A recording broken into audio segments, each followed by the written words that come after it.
tardes, bienvenidos a una nueva sesión de Charlando en el Forestal. En esta oportunidad, desde acá, Merced 76, tenemos el honor, el privilegio, por qué no decirlo, de presentar la primera novela gráfica de Mala Imagen. Así es. Para ello estamos con un señor que, vamos a robar información de la solapa, dice acá que el señor Mala Imagen es un dibujante de humor gráfico que desde el año 2007 publica sus viñetas en internet y desde el 2011 en el periódico The Clinic. Entre su decena de libros publicados destacan Sin Tolerancia del 2013, Boleto a Factura del 2015, Malditos Humanos del 2016, era muy buena esa. Sí. Y Dedocracia, ¿qué vamos a decir de Dedocracia? Que sigue más actual que en su momento. Peor todavía. Y peor, sí. ¿Cierto? Bueno, ¿qué más? Un aplauso, damos la bienvenida para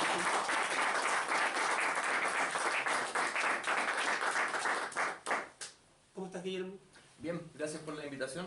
Estoy un poco nervioso porque hace tiempo no tenía actividades de este tipo. Donde yo tengo que hablar y la gente viene a escuchar y todo eso. Pero entusiasmado porque por fin salió este libro que fue un poco un desafío nuevo en mi carrera de libros. Porque si bien había hecho hartos libros anteriormente a este, por lo menos 10, este era distinto, era un formato diferente, era una propuesta diferente y quería que fuera además mejor que todos los anteriores. Entonces eso para mí fue un desafío, me puse como la pretensión de que quería que los dibujos fueran mejores, que se viera como un avance, que no fuera como un libro más entre los libros que he sacado, sino que fuera no sé, que se viera como algo diferente, algo distinto. ¿Y el cambio fue muy brusco? ¿Sí? No, nadie se da cuenta. No, nadie se da cuenta. No, me refiero al cambio esquemático de hacer una historia lineal versus unas historias que son como flash de momentos, de situaciones. Sí, lo que pasa es que los libros que he hecho anteriormente han sido más que nada recopilaciones de trabajos que voy tirando como de a poco en internet.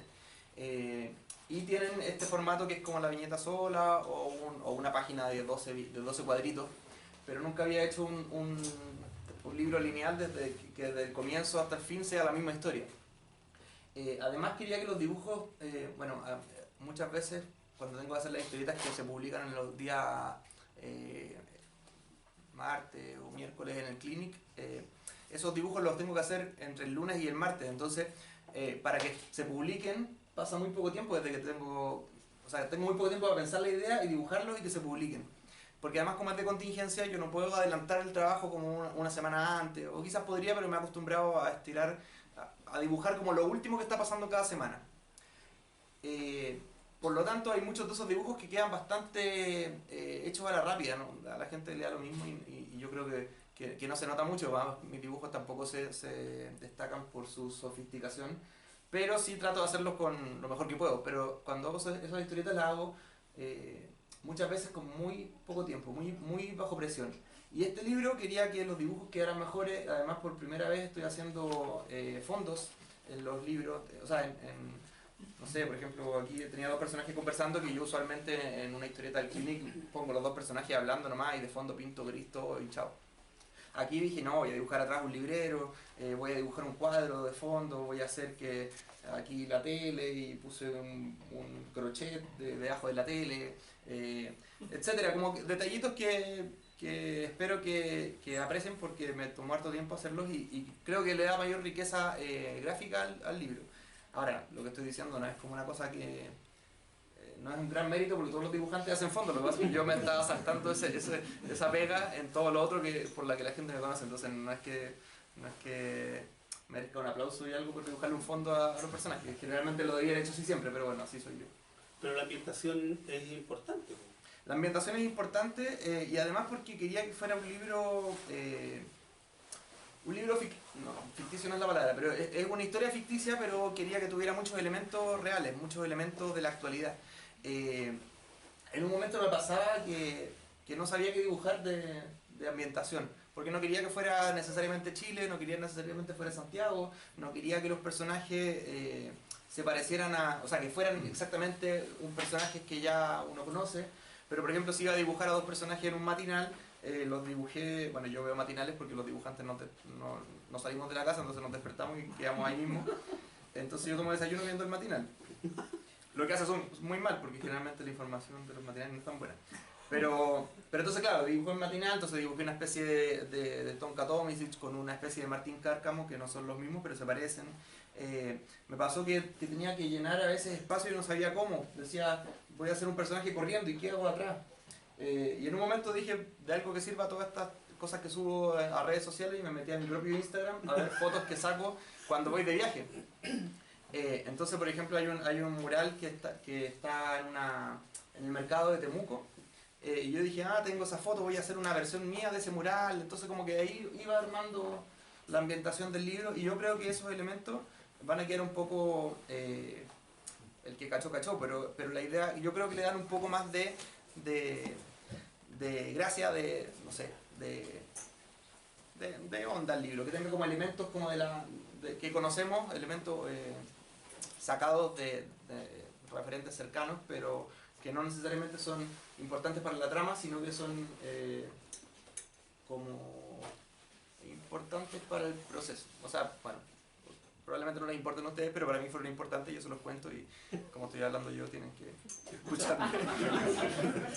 Pero así fue un poco como se armó este libro. Se armó como encontrar una historia que contar y ver cómo la construía. Y lo más difícil fue eso, fue ver cómo la construía, porque era todo distinto a cómo he construido los otros trabajos. Entonces, por eso digo que es un libro diferente, que se trabajó de forma diferente, que tiene elementos diferentes, pero sigue teniendo, por supuesto, mi estilo, mi tipo de humor, mi tipo de ponerle drama a las situaciones, etc. Entonces, es un libro muy... No quiero hablar en tercera persona como los que se ponen locos, pero es un libro muy mala imagen, pero que tiene cosas diferentes a las que se conocen de Mala Imagen, de ese gran autor llamado Mala Imagen. ¿Y la trama? ¿Qué nos puedes contar de la trama? Bueno, la trama es... Rasgos, sin spoiler. Sí, no puedo contar spoilers. Es una situación donde ocurre un repentino virus que empieza a matar a parte de la población, y existe toda una colusión, como dice el título, entre los distintos intereses de los poderes reinantes en este país. Es el país imaginario. En este país imaginario. Y están los intereses de las mafias empresariales, el tema están los intereses farmacéuticos, está el interés del gobierno, está además todos estos grupos que pululan alrededor de esto. Está la xenofobia, el racismo. Es muy imaginario. Es muy imaginario. De hecho, mañana hay una marcha que autorizaron recién. Sí. Nuestra querida... que ahora somos OCDE. Sí. Que es un poco de estos personajes, estos grupúsculos fascistas que están apareciendo ahora, que claramente ellos no se dicen a sí mismos nazis, nunca van a decir que son nazis, pero son tan parecidos a los nazis que uno diría que son una especie de nazis, menos ellos que dicen que son de izquierda. Patriotas. Los nazis son de izquierda. Sí, los nazis son de izquierda. Sí. Sabías. Se sabe. Entonces, el libro es un poco por eso se llama Colusión, porque es una historia... Quería que fuera un poco como un capítulo de Netflix, como que quería que tuviera como una cosa cinematográfica el libro. Eso fue algo que me daba muchas vueltas en la cabeza. De hecho, quería que la portada pareciera una portada de película. No sé si quedó como portada de película, pero creo que quedó bonita. Pero quería que fuera eso, que tuviera como una cosa que uno lo leyera y se viera una cosa cinematográfica, que pareciera como leer una película. Yo sé que las películas no se leen, pero en este caso... ¿Pero tienen un guión? Tienen un guión. Yo fui haciendo el guión a empujones, porque como nunca había hecho un libro así, probé varias maneras de hacer esta historia. Y una de las formas, que no la recomiendo para nada, fue ponerse a dibujar sin saber qué es lo que iba a hacer. Y me di cuenta cuando llevaba como 60 páginas, que las 60 páginas no iban a ningún lado, era pésima la historia, no se entendía nada, no caché, ni yo sabía cómo iba a seguir. Y tuve que botar esas 60 páginas a la basura. En realidad las dibujé por el otro lado, porque hay que reciclar y el medio ambiente. Pero fue un poco a tropezones. Entonces cuando ya estaba como el hilo y dije ya esto va a ser así, ahí fue más fácil. Así que siempre pueden hacer el guión primero. O sea, no hagan como yo. O sea, te armaste una... Toma. Voy a hacer la pregunta más larga para que puedas tomar. Sí, por favor, porque no puedo tomar nada antes. Normalmente los escritores de literatura de la de verdad, como decíamos antes, sí. ¿tienen algún esquema para poder hacer su historia. Y esta historia se va a tratar de esto, empieza aquí, termina acá, y van poniendo espacios temporales y se arma toda una plaquita. ¿Cuánto de eso tuviste que hacer o no? No entendí la pregunta. ¿Cómo? Estaba tomando té. Lo de los espacios temporales está como difícil. Sí, no, pero tú dijiste que íbamos a hablar de física cuántica. Ah, sí. Ahí me pierdo yo. No, ¿Armaste un esquema para poder armar la historia? ¿O? Ah, sí, pues sí. Es que al principio yo quería que fuera una historia muy... ¿cómo se dice? De conspiración. De conspiración, y quería que fuera como un capítulo de Black Mirror. Y esa era mi idea inicial. Dije, va a ser como medio Black Mirror, entonces todo lo que va pasando quería que fuera medio psycho. Como que fuera muriendo gente sin saber por qué, y que hubieran escenas bien psycho. El problema es que yo no soy guionista de Black Mirror, y me di cuenta que los capítulos de Black Mirror, si bien uno los ve y dice, que estos tipos que tomaron como un litro de peyote antes de hacer el guión, y parece que no, porque son gente que tiene bien claro lo que quiere decir, y yo no tenía tan claro lo que quería decir porque no había hecho el ejercicio bien. Y tuve que censurarme de muchas cosas que quería hacer, como que dije, no, si voy a hacer este libro tengo que meterme en el libro y voy a dejar de hacer otras cosas porque este libro, si no, lo voy a seguir chuteando para siempre. Y el esquema mental pasó por quedarme con cosas que me servían y eliminar cosas que no me servían. Como que en un momento pasa como uno quiere meter muchas cosas a un proyecto y no se puede, ¿no? Como que los libros, así como cualquier otro proyecto, tiene que tener una cosa. Eso que dijiste tú. Los esquemas mentales. O sea, como una cosa clara de lo que uno quiera transmitir. Entonces fue un poco eso, fue un poco de entender que no podía tocar todos los temas al mismo tiempo, entender que no podía hacer un capítulo de Black Mirror. Y fuiste acotando. Y fui acotando. Fui eliminando cosas que no me servían y se fue armando esta historia, que es una historia, la historia del virus, la historia del gobierno, donde están unos malos, unos que son más malos y unos que son mucho más malos, en esta historia donde hay un protagonista que no tiene nombre, pero que es este joven que está corriendo hacia allá. Y aquí están algunos de los personajes, este es el presidente del país donde está, hay un presidente golpista, hay toda una historia tramada de que el virus es propagada por la inmigración, etc. Entonces y ahí aparecen todas esas teorías que son muy actuales, o sea, muy recientes, o sea, muy, ¿cómo se dice? Que están muy presentes todavía, claro, como el tema de estos mitos de la ideología de género, el mito de que los inmigrantes vienen a transmitir enfermedades, etcétera, etcétera. Y que nos quita la pega. Y que nos quitan la pega. Porque Porque antes había mucha pega antes de... No, y a todos nos encanta barrer la calle, entonces... Bueno, todos esos mitos y esas cosas que están en la discusión, en el debate público, traté de meterlas al libro de una forma que no entorpeciera la historia, sino que enriqueciera la historia, que fuera como una historia entretenida de leer, y que la gente lo entendiera como una película, como una película. Y en un momento pensé que no iba a lograr terminar el libro, porque era difícil hacer un libro así. Yo creo que es difícil hacer un libro así. Admiro a la gente que hace libros así porque encuentro que es harta pega y es harta... lo que yo decía es que me tuve que abstraer en el sentido de que dejé de hacer viñetas, dejé de ir a actividades, como que hubo meses que mi única preocupación tenía que hacer el libro, si no jamás lo iba a terminar. Y fue un poco difícil para mí porque en el mundo de las redes sociales y de la cosa inmediata que es el internet, siento que muchos autores que tenemos algún tipo de adicción a las redes sociales, como yo, vivimos un poco de esa respuesta inmediata de lo que hacemos, de tirar una viñeta y ver al tiro los comentarios, de ver cómo le va. Entonces cuando yo dije, no, para hacer este libro tengo que desaparecer un tiempo y no tirar viñetas, no hacer nada, preocuparme solamente del libro, tenía como miedo que la gente se olvidara de que existo. Pues digo, oye, ya no publica dibujos, ya no existe, ya no está. Vamos a leer otros dibujantes que sí hacen eso. Que sí hacen eso y están aquí, y como que dejar un vacío, y que ese vacío me hiciera como que ya no estoy, como que pensar que siempre necesité como la respuesta de una especie de síndrome de abstinencia. De síndrome de abstinencia, sí. ¿Y cuánto tiempo te llevó a hacer esto? Lo que pasa es que este libro iba a salir el año pasado y no lo logré terminar. Después lo seguí chuteando y yo creo que fueron por lo menos 6 meses desde que empecé a trabajar en serio. Como que antes era como que sabía que lo tenía que hacer, pero no lo hacía, no lo estaba haciendo. Era como que me mentía a mí mismo, era como no puedo ir a ese carrete porque tengo que hacer un libro. Y no estaba haciendo nada, pues no me concentraba, no estaba realmente haciendo el libro. Del momento que me puse a hacer en serio como todo, fueron 6 meses por lo menos. Y desde el momento que hice el primer punto con tinta china, hasta que terminé de tintar, fueron 3 meses. Entonces fue todo muy condensado y siento que tuve 2 años para hacer el libro y sin embargo lo hice en los últimos 3 meses, que es algo que tampoco recomiendo porque uno llega después cuando estáis soñando con el libro, cuando andáis de mal genio por el libro. Entonces no recomiendo esa forma de trabajo, pero como era la primera vez que hacía un libro así, siento que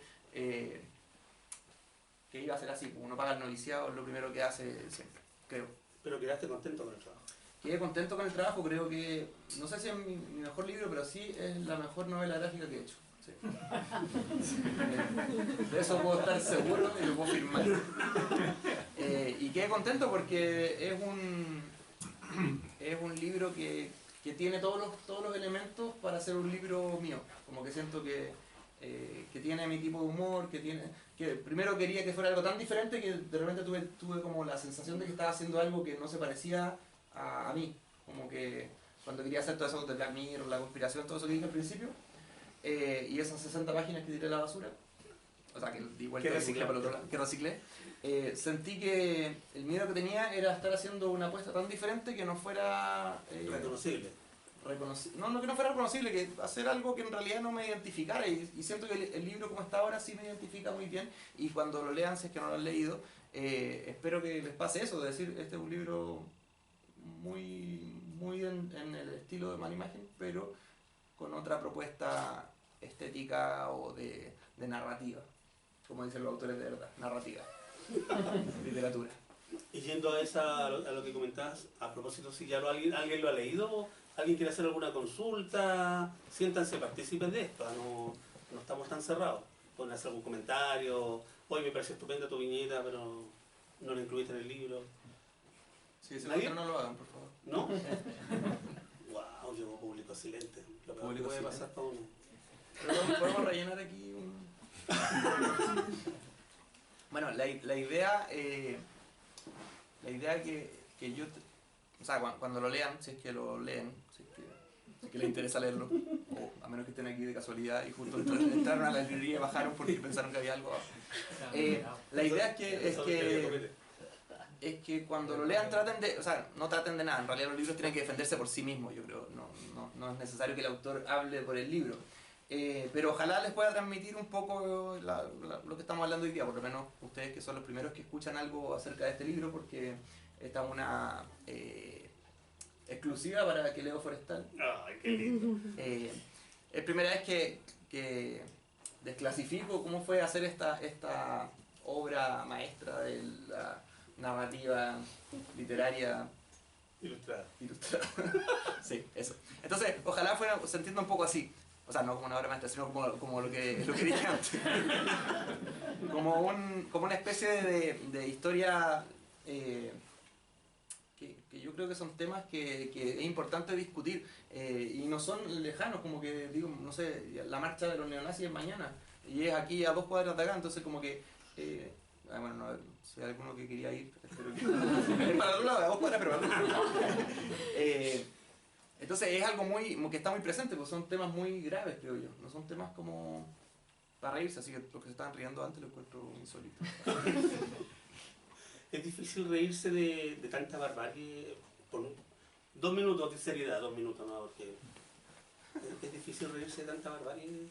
No, o sea, lo que pasa es que los temas que son delicados, tristes y que uno no debería causarles gracia, no te van a causar gracia porque están dibujados. El formato del humor hace que dentro del formato uno pueda tocar todos los temas, pero esos temas siguen siendo igual de graves. Igual de graves, como cuando la gente me dice que dibujo a Piñera, que lo hago como un personaje simpático, que es lo mismo que le decían a mi colega Guillo aquí con Pinochet, como que uno tuviera la culpa de estar haciendo simpático a un personaje malo, pero yo digo, eso es un poco subestimar a la gente, porque nadie que vea a Piñera o a Pinochet dibujado le va a caer bien el real porque vea el dibujo.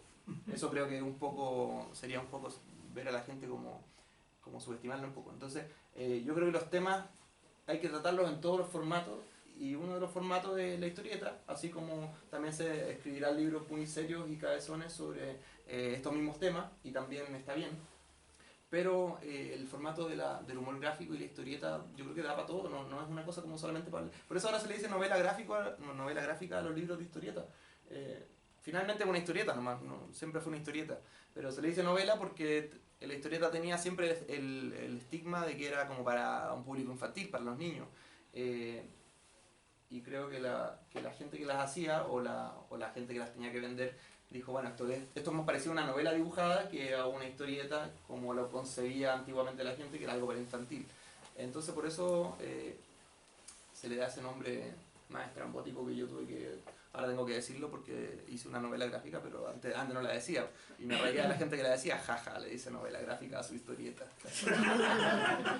Y ahora, bueno, ahora estoy frito y tengo que... Entraste al club. Entrar al club de los que tienen que decirle novela gráfica a su libro de monitos. Sí. Y ahora sí. Ah, sí, por favor. Sí, Mira, no, ahora se van a pelear. Por favor, las damas como a la antigua, las damas primero. No, por favor. Por eso dije a la antigua. Dije a la antigua, no me golpeé. Ah, cachipún. Bueno, Mario, ¿tú leíste? Sí, pues. Ah, ya, vale. Sí, es que quería preguntarle al autor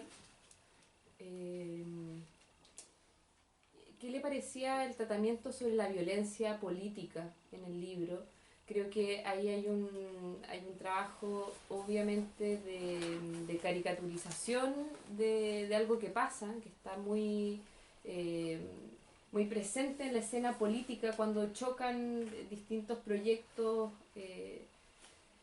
en la política real, y entonces hay escenas bastante fuertes. Quería preguntarte qué pensabas respecto de los distintos públicos que podían acercarse y cómo también podría haber una cierta pedagogía respecto del tratamiento de la violencia política en la obra. Wow. Bueno, supongo que te refieres a las escenas como que más violentas y más sanguinarias del libro, que las hay. Y yo creo que es un poco la mezcla entre lo que yo hago y mi tipo de humor con lo que pasa en la actualidad. El tema de todo lo que está dibujado aquí está absolutamente, no es una exageración de ningún tipo, digamos. Siento que la realidad supera la ficción, y que los libros y que este libro, cuando tiene escenas violentas, como violencia policial, como enfrentamientos, y que hay sangre dibujada, pero bueno, sangre dibujada, no es más terrible que eso, pero sí necesariamente tenía que hacer un poco, no quedar atrás de lo que está pasando, porque en realidad la realidad es violenta, sobre todo con la que tiene que ver con estos temas más delicados. El tema de los enfrentamientos, y la cosa de ponerle una cosa dramática a la historia, tenía necesariamente que entrar en ciertas situaciones que no eran gratuitas, por supuesto. Eso yo creo que es súper importante, que nada de lo que pasa en el libro en cuanto a la trama es gratuito. No es como que hubiera sido gratuito si hubiera publicado la versión que estaba haciendo antes, que Las 60 páginas. Claro, porque ahí habían escenas súper inventadas, que en realidad no tenían tanta base en la realidad, porque era una historia más volada, era una historia más como dije de Black Mirror. Pero entendí que todo lo que uno dibujaba tenía que ser necesariamente un reflejo de la realidad, y es lo que traté de hacer en el libro. Creo yo que lo grave no es como el dibujo con sangre, sino que realmente existan esas situaciones, que haya realmente asesinatos de Estado, enfrentamientos por discriminación, digo enfrentamientos, pero me refiero a masacres, no son dos fuerzas similares siquiera, ¿no? Similares, generalmente son linchamientos, son el tema de la articulación reciente de los neonazis, el tema que hace algunos años empezó a resurgir el pinochetismo como algo válido, antiguamente. Yo me acuerdo que yo viví en alguna época donde decir que soy pinochetista era muy, muy feo, y a través de las redes sociales, o no necesariamente las redes sociales, sino que de ciertos grupos y de ciertas cosas, empezaron a levantar de nuevo el pinochetismo como algo válido, como algo como que se podía decir, bueno, yo soy pinochetista así como tú eres comunista o tú eres, etcétera, como algo, como una postura válida, y empezar a invitar a la tele a tipos que, no sé, torturadores, etcétera, como algo como que fuera una posición política, ser partidario de una dictadura. Entonces como que el libro refleja un poco eso, y quería que fuera una muestra de la violencia política real. Creo que por supuesto también que tiene tiene toques de humor, y yo tengo un humor bastante negro, entonces también van a encontrar situaciones así que juegan un poco donde se mezclan ambas cosas, digamos, el humor, la violencia, pero está hecho por supuesto con un sentido y no como una cosa gratuita de reírme de situaciones graves, que nunca lo he hecho en realidad. Yo creo que nunca me he reído de situaciones graves, sino que ocupo esas situaciones graves dentro de mi tipo de humor, pero no para reírme de lo que está pasando, sino para tratar de entregar un mensaje.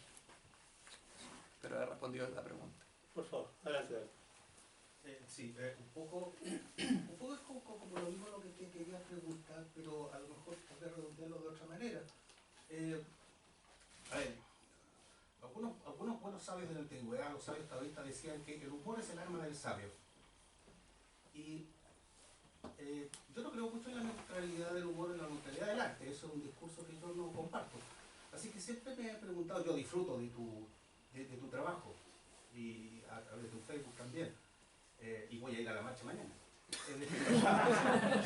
Por eso decir, pero yo siempre me he preguntado así internamente, así como un cuestionamiento, ¿en qué momento el sentido del humor o revela, disfraza, expresa o más o menos tus opiniones personales o una postura frente a la vida, o una postura frente a lo que, más de una postura de lo que está pasando? Revela tal vez un sentir interno tuyo, porque hay quienes hacen, a través del sentido del humor, hacen crítica social, otros hacen toma de postura, es decir, ideología, burlándose un poco del enemigo. Y hay otros que hacen búsqueda, es decir, análisis, bueno, una especie de cosas. ¿En qué momento tu sentido del humor como revela, expresa o disfraza de alguna manera una postura, o si la tienes, digamos? Entonces, ese mundo del disfraz del humor siempre me ha llamado la atención. ¿Cómo lo sientes tú para ti? Yo estoy súper de acuerdo con lo que dijiste, y que para mí no existe la neutralidad del autor, o por lo menos desde mi forma de entenderlo. Yo no creo que disfrace mucho mis posturas ante las situaciones. Yo creo que las reflejo lo más posible. Si estoy dibujando algo que tiene una intención o una posición, es porque tengo esa posición, no porque sea un disfraz de una posición que no tengo y que me sirva porque me encuentro que va a quedar mejor como chiste, por ejemplo. Que podría ser, pero no le encuentro mucho sentido. Yo creo que el autor, o sea, no el autor, yo como autor lo que trato de hacer es que mis dibujos me identifiquen, me representen mi posición, mi postura ante las cosas. Y lo que sí digo siempre es que uno como persona que está tratando de aportar con algún mensaje, con alguna crítica, con algún cuestionamiento al debate, no tiene tampoco la solución a todas las cosas. Hay muchas cosas en las cuales yo tengo muchas dudas, pero hay cosas donde estoy súper seguro donde creo que tiene que apuntar de forma, o sea, como que es la forma que creo correcta que se apunte el mensaje. Y en esos casos lo que ustedes ven en mi trabajo son mis posiciones, son mis posturas, no es algo camuflado, y no es algo que lo separe. No es que el humor sea como una trampita para poder poner ciertas posiciones que no tengo, pero que después me hago el loco. No, o sea, si yo pongo una posición clara en una historieta, es porque tengo esa posición clara. Estoy tratando de reflejar lo que yo pienso, lo que yo siento, estoy tratando de reflejarlo lo más posible en los dibujos, pero porque yo lo pienso, no porque No porque lo vaya a dibujar porque me convenga, porque diga, este chiste, no estoy de acuerdo con mi propio chiste, pero lo voy a tirar porque va a tener harto viralización, porque no sé. Y por lo mismo, creo que es más importante que el trabajo sea honesto a que el trabajo sea popular. O sea porque hay muchos autores que tratan de ocupar la neutralidad como forma de llegar a la masividad, que tratan de no tocar muchos temas. Y cuando tocan algunos temas, y yo me acuerdo que le reclamaban mucho a Liniers, por ejemplo, que él se hizo muy famoso con un humor muy blanco, muy absurdo, muy de humor negro, o sea, humor como... Tenía estos personajes, estos duendes y todo. Y recuerdo alguna vez que leí cuando había creo que una protesta por el matrimonio de pareja del mismo género, matrimonio homosexual o la legalización de la adopción, algo así, pero él hizo un duende que estaba apoyando esa marcha. Y mucha gente le reclamaba como que, hoy nos gustaba lo que hacías tú porque no te metías en política, porque no te metías en estos temas. Y yo decía que qué tontera, porque obviamente el autor tiene una posición ante esos temas, tiene una postura, entonces si no te gusta, hay gente que a mí, no sé, me deja de seguir o me reclama cuando digo que soy del colo, ¿cachai? Como que digo, como que por cualquier cosa hay gente que te acerca o te aleja, pero todas las personas tenemos cosas que pensamos, entonces que uno las diga, que uno las transparente, yo creo que es sano, que es como, bueno, y yo lo hago a través de mis dibujos transparento lo que yo pienso. Por supuesto no está la respuesta a todos los problemas del mundo en este libro, el que lo lea no va a encontrar cómo solucionar el cambio climático, el calentamiento global, el problema de los neonazis, no está la solución aquí. Pero sí creo que hay que empujar para un lado de una forma clara, de una forma que todos deberíamos empujar para el lado que creamos desde nuestra posición y desde nuestras propias creencias. Yo no le tengo miedo a la palabra ideología, como que la ponen como algo muy, muy malo, y generalmente estos personajes más ideologizados, más ideológicos, lo dicen como algo malo, como que tratan de que la gente piense eso como algo negativo. Y es una estrategia nomás, estrategia comunicacional. Cuando este ruso de ultraderecha dice que están ideologizando la conversación. Y él es el más ideologizado de los candidatos que hubo, por ejemplo, la elección pasada. Y eso pasa mucho, como que se trata de poner algo como que todos tenemos que ser neutrales y los que quieren eso generalmente son los menos neutrales, entonces yo creo que es una trampa un poco. O sea, en la filosofía, la ideología es una falsa postura. O sea, yo creo que parte como de ese contexto. No están hablando básicamente de algo, sino que en el contexto académico una ideología es una falsa postura. Eso es una corriente. La filosofía No, es normal, una digamos. postura. Yo no entiendo mucho de filosofía, pero creo que claro. Es como la deshonestidad, por ejemplo.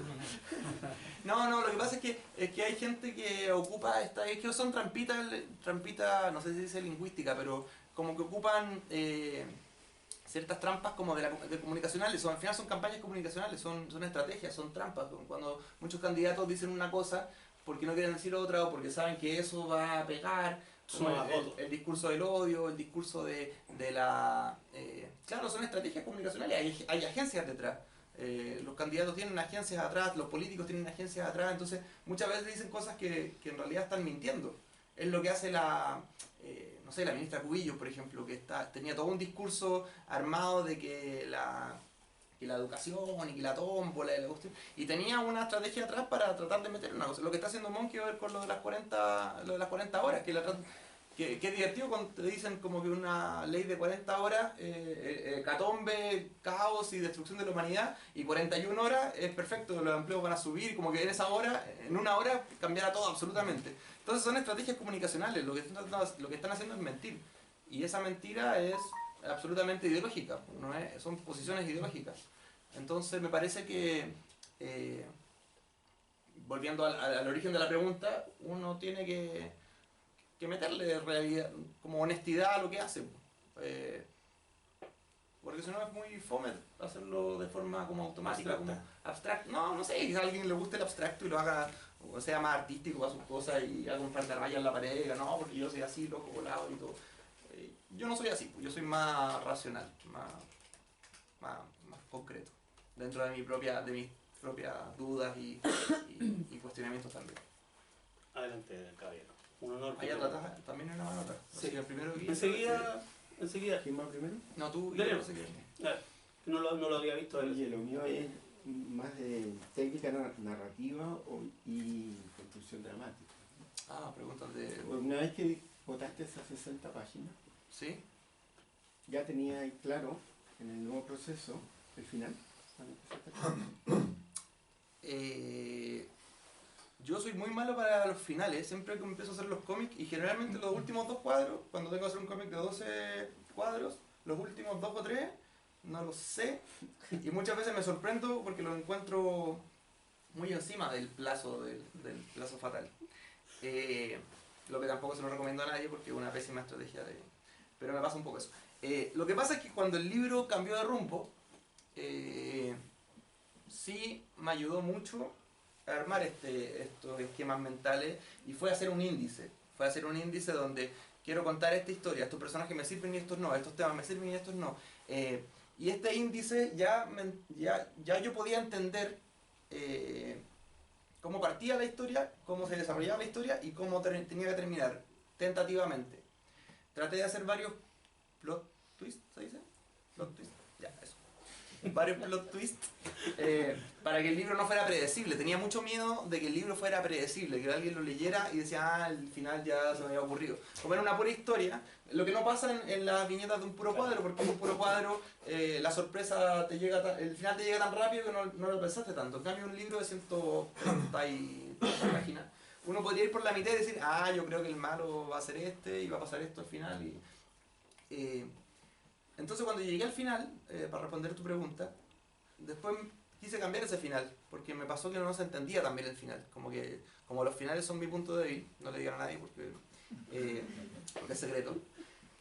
El final como que sentía que tenía que ser súper bueno para justificar que la gente se haya tenido que mamar un libro de 140 páginas. Como que si leíste todo el libro y el final era malo, es como los que vimos Lost. ¿Vieron Lost? Yo decía, si yo, que creo que fuese un atentado a la humanidad ese final, llego a cometer ese mismo delito que fue hacer ese capítulo final de Lost, que era realmente como para deportar del planeta a los guionistas. Me hubiera sentido muy culpable toda mi vida, porque dije, no, hice un libro donde el final era igual de despreciable que ese final de Lost. Llegué al final y no se entendía bien. Y dice, el final no se entiende, y se lo mostraba así a la gente. Bueno, tuve ayuda, por supuesto, de los cercanos, y me ayudaban y me decían, no se entiende. Y era terrible sentir que el final no se entendía, porque además decía, ¿cómo cambio el final? Tendré que cambiar todo para atrás. Era horrible la sensación. Y tuve que hacer un par de plot twists más para que el final fuera mejor y más claro. Creo que tenía claro cómo quería que terminara, pero no sabía cómo lograrlo. Eso me pasó. Cuando hice el índice dije, ya, esto es. Ahora, ¿cómo resuelvo esto? Estaba lo que dijiste tú, los esquemas mentales, los mapas territoriales, narrativos, literarios, de la poesía y la prosa. Pero fue un poco así. Y fue un momento maravilloso cuando encontré que funcionaba, como que tenía que cerrarse todo, teníamos un circulito que se cerrara perfecto. Ahora, no quiero subir tanto la expectativa, después que lo lean y ya al final no es perfecto. Sería triste, pero lo que les prometo es que no es como el final de Lost. Eso es lo único que les puedo prometer. Y que funcionaba, te lo dijo tu focus group. Mi focus group personal. Familiar. Sí. ¿Fue un focus group reducido? Fue súper reducido porque esto era como estos libros de Harry Potter que nadie podía filtrar nada. Entonces el grupo tenía que hacer el círculo de hierro. Máximo 3 personas, de las cuales hay una persona aquí. Entonces ya, imagínate, era una cosa como muy hermética. Entonces, y no podía filtrarse el final por ningún motivo. Y que el autor vale por vos también. La opinión del autor era la más válida según yo, pero como yo estaba entrampado, yo era el problema, pues no era la solución. Entonces, eso un poco pasa también cuando uno hace un proyecto, que viéndolo de afuera es más fácil. Obvio, yo lo encontré facilísimo. Sí, pues, bueno, para uno que estaba adentro decía, ¿cómo salgo de este problema? Y decía, ¿cómo no voy a poder resolver esto? Si todas las semanas lo resuelvo en el clinic, logro llegar a un final, ¿cómo no voy a lograrlo en este libro que llevo meses haciéndolo? Entonces, ojalá que cuando lo lean tengan esa esa sensación de que es un final espectacular, épico, maravilloso. Con fuego artificial. Con fuego artificial. Joven, ahora sí. Sí, el crear este nuevo tipo de contenido como es una novela gráfica, en contraste a las viñetas que hacías antes, la perspectiva que pudieras tomar en un futuro cambiaría radicalmente después de esta experiencia. Qué buena pregunta. Cuando fue tan difícil hacer este libro que cuando lo terminé tenía una sensación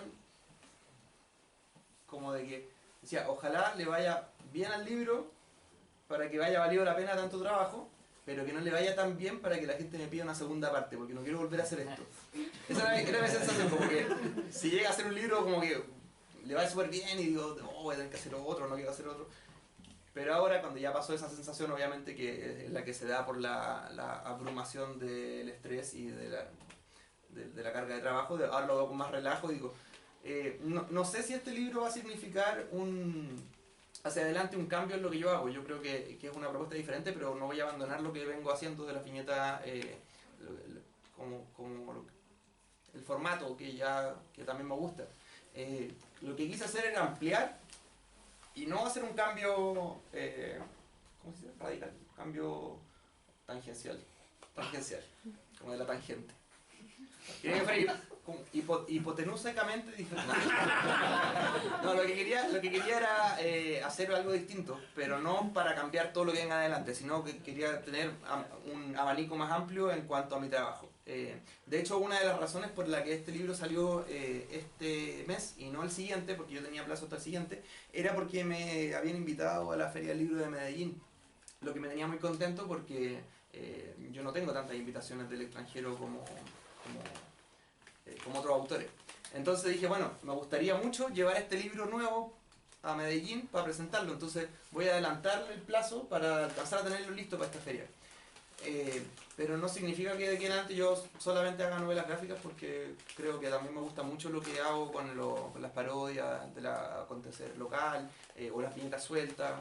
Quería que fuera ampliar el repertorio y no cambiarlo. Eso. No, te vengo pésima noticia porque el libro lo muy bien. Qué desgracia. Hay una mano en alza. Yo tengo una duda que igual hay respondido en general en las otras preguntas que tienen que ver un poco con la estructura narrativa como nueva, como esta arquitectura narrativa, pero en relación como al mindset que tuviste que tener para hacerla, como a tu estructura mental, porque tú eres un mujer súper metódico, como que tenés una forma de trabajo que es como súper así, la compartís por tu Instagram siempre, entonces como que trabajé mucho con la inmediatez. Sí. Y me pasa eso de repente, si ya tenéis como una estructura mental para trabajar en narrativa desde la inmediatez, ¿cómo trabajáis en algo que, uno, es una historia muy larga y dos, no es como que la hacía en un día y la termináis del tiro, como en la mayoría de tus viñetas? Este es como todo un proceso en que obviamente van a ir apareciendo más cosas probablemente que también te van a llamar la atención, que vaya a querer integrar. No sé si te pasó eso, más que todo por tu estructura mental, pienso yo. Sí, lo que me pasó, porque todo lo que dijiste es absolutamente así, lo que me pasó es que tenía que lograr crear un esqueleto de historia que tuviera un comienzo, un desarrollo y un final. Y cuando lo logré, sentí que muchos elementos de todo el proceso me sobraban y otros elementos tenía todavía espacio para integrar. Entonces pasaban cosas en la inmediatez, cosas que son muy actuales. Uno lee este libro y va a encontrarse con referencias a cosas que pasaron hace muy poco, hace un par de meses o hace un mes. Entonces el libro, como que cuando tenía la estructura armada de forma muy abierta, en el sentido que los bocetos no eran cosas cerradas, no eran cosas que no se pudieran cambiar y que no pudieran integrar otros elementos, traté de hasta el último momento meterle cosas que fueran actuales, que fueran como del día a día. Entonces creo que al revisarlo ahora se lee algo muy del hoy, del día de hoy, como que no parece un libro de 2 años, parece un libro hecho ahora, es como que si la historieta lo hubiera hecho esta semana. Entonces como que lo que hice fue un poco eso, fue tener la estructura, y si había algo que estaba pasando en la realidad que yo podía meter para que porque aportara y para que se viera todo más actual, lo hacía, lo integraba, iba agarrando esos referentes, esas referencias y las iba incluyendo en la historia. Y en ese sentido me sirvió mi forma de trabajo un poco desordenada, de que los dibujos los voy haciendo como por capas. De hecho, yo ocupé una forma de dibujo muy torpe, que tampoco la recomiendo a nadie si quieren hacer un libro, que fue que yo hice todos los personajes primero, los dibujaba y después tenía como los personajes sin los fondos. Yo dibujo todo a mano, no lo hacía en el computador. Entonces tenía estos personajes conversando y después decía, pero les voy a hacer un fondo, voy a hacer que estén en una tienda y tengo que dibujar esa tienda. Entonces ahí me veía como trabajando por capas, pero de forma análoga, como escaneando las dos cosas y poniéndole el fondo por detrás de lo que había hecho primero. Y no es una forma tan lógica de trabajo, sino que ahora que la pienso, y probablemente si hago una segunda parte, iría haciendo al tiro los escenarios. Pero también esa movilidad de que los personajes los tenía así como con la posibilidad de cambiarles el entorno y todo, me daba eso que mencionabas tú, que era como que le podía meter cosas más, referencias a cosas que se me iban ocurriendo en el momento. Entonces eso le dio un poco una frescura y creo que ayudó dentro de lo engorroso que fue para mí hacerlo, ayudó a que el libro tuviera elementos que de otra forma quizás no hubiera integrado, se hubiera hecho algo de una forma de trabajo más cerrada. No sé si se entiende lo que estoy... ¿Sí? Ay, igual no dije nada muy bacán tampoco, pero eso. ¿Alguien tiene alguna otra duda? Es la última vez que voy a hablar de este libro, así que... No, también porque dijimos que te ibas a autografiar harto y que ibas a demorar.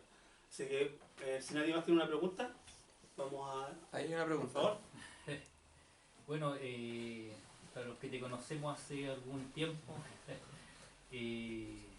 bueno, hace muchos años atrás tú hacías fanzines, ¿cierto? Y después también, no sé, pues, estás con Punkora, ¿ya? Y todo dentro de la contracultura punk, ¿cierto? Sí. ¿Y cuánto tiene que ver el mundo punk, ese tipo de arte, con lo que te llevó ahora en algún momento a empezar a hacer dibujos, a hacer cómics? ¿Cuánto de punk hay ahí en eso? Así como hay punk rock, hay, no sé, hay películas punk, ¿hay también un cómic punk, podríamos decir? Qué buena pregunta. ¿O lo estoy inventando? No, yo creo que sí hay un cómic punk, porque hay una cultura o una contracultura punk. Yo siempre, cuando me preguntan cuando me preguntan mis referencias, yo nombro a algunos autores de la historieta, pero también nombro mucho a los grupos que escucho. Como que a mí, cuando era joven, adolescente, y empecé a meterme como en el mundo de la música, me costó mucho encontrar una música que entendiera. Me acuerdo que los primeros grupos eran los 90 cuando yo empecé a escuchar música. Y en los 90 lo que la llevaba eran, no sé, Guns N' Roses, Metallica, Nirvana. Y yo decía, estos son los grupos que escucha la juventud. Supongo que por mi edad tendría que escuchar esto. Yo los escuchaba y no me... Esos son un poco más viejos. Y no me entraban, pues como que no me gustaban tanto. Decía, pero aquí me falta algo, no sé. Algunos que me gustaban un poco más, pero no me llamaban tanto la atención. Y me frustraba un poco porque sentía que, pucha, a todo el mundo le gusta la música y yo todavía no encuentro grupos que me gusten, que era como frustrante. Y de a poco encontré la música que tenía, bueno, me ayudó mucho a entender que había gente que cantaba en castellano, que era el idioma que yo entiendo. Entonces dije, estas letras por lo menos las entiendo. Y después entender temáticas que yo entendía o que me interesaban. Y el punk tenía eso, tenía temáticas que sí me interesaban, a diferencia de los grupos que eran... que la llevaban en esa época. Yo me acuerdo que los primeros grupos que me gustaron o que traté de escuchar eran en la irrupción del rock chileno. Estaba La Ley, Los Tres y todas esas bandas que aparecieron, Chancho Viera, Los Tetas, Lucibel, etcétera, etcétera. Como esa irrupción de música en español cuando la única forma de escuchar música para mí era poner la radio, no era como ahora que todo el mundo, uno pone Spotify, YouTube y hay un acceso a la música muy diferente. Antes tenías que conseguirte los cassettes, etcétera. Entonces toda esa cosa de encontrar una música que tuviera algo que decir me motivó mucho porque aprendí mucho de letristas de grupos punk. Lo que hace Baristo en La Polla Record, lo que hacía Jorge González en Los Prisioneros, eran letristas que yo dije tienen un sentido del humor y del sarcasmo para componer que yo lo integré creo en los dibujos. Yo creo que mis mayores influencias son musicales en el dibujo y no así tanto del mundo del cómic. Es una mezcla. También yo tenía mucha influencia de los dibujos animados Y me acuerdo que cuando veía dibujos animados de... Bueno, y voy a tirar el carnet al suelo, pero el Pibiribao, todas esas cosas. Había un tipo de dibujos animados que me gustaban, pero cuando encontré los dibujos animados sarcásticos, que no sé, los dibujos de Don Gato y su pandilla, y después cuando llegaron los Animaniacs, yo aluciné con los Animaniacs, porque además era un humor muy negro, era un humor como para adultos, pero camuflado en el dibujo animado infantil.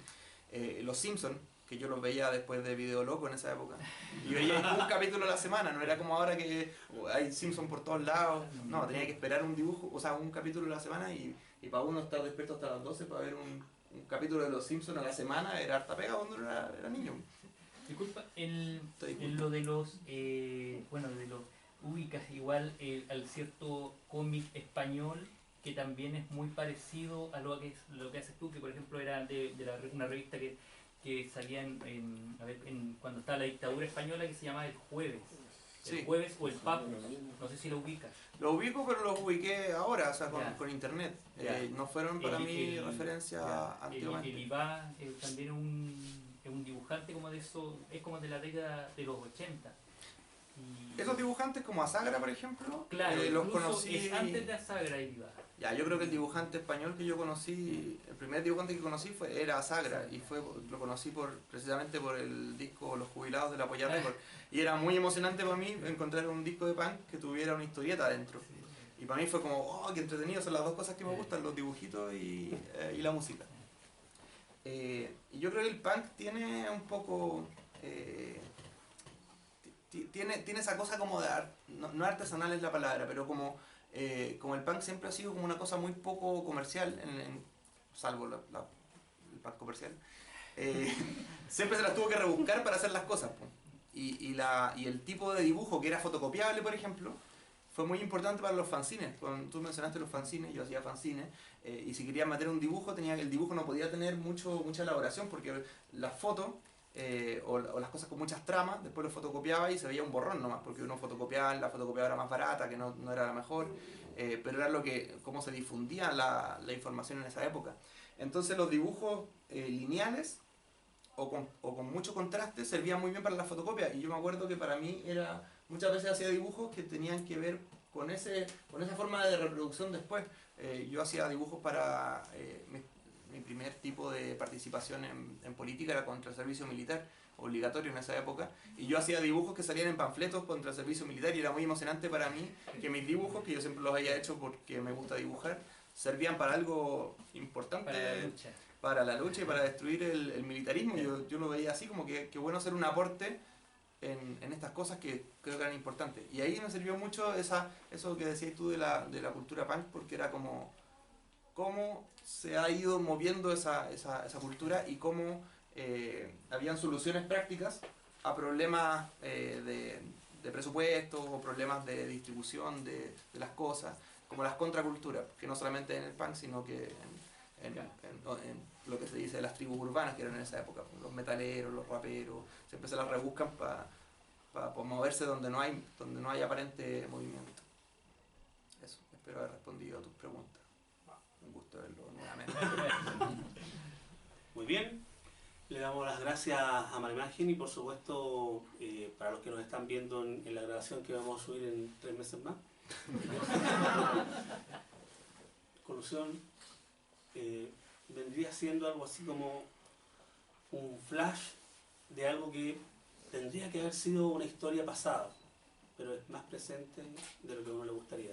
Estas cosas están hoy y lamentablemente, literalmente van a estar mañana. Sí, literalmente. Así que por favor, no dejen de leerla. Por supuesto la encuentran acá en Queleo Forestal, también online en nuestro sitio espacioforestal.cl. Le damos las gracias a Marimagen con un aplauso.